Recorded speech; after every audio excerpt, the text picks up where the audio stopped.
ये रोज़ा यकीन करें ये ताल्लुक़ बिल्लाह का एक बहुत बड़ा ज़रिया है।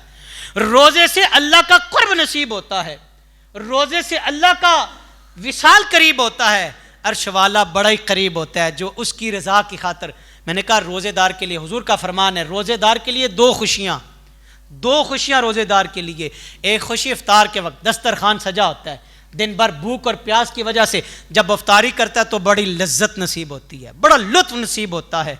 कहा एक ये खुशी, और दूसरी खुशी जन्नत में अल्लाह अकबर ऐलान होगा, कहाँ है रोज़ेदार जिन्होंने अल्लाह के लिए भूख और प्यास की मशक की।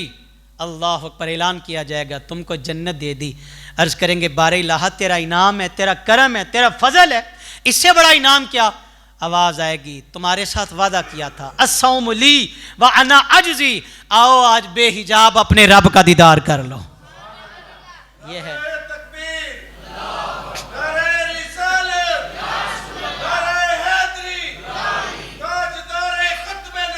जिंदाबाद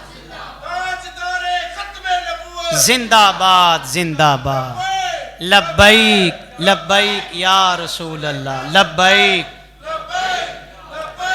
ये बहुत बड़ा इनाम है, इससे बड़ा और इनाम क्या हो यार। तुमने भूख और प्यास की मशक की, अर्श वाला तुम्हें अपना दीदार अता फरमाएगा। इससे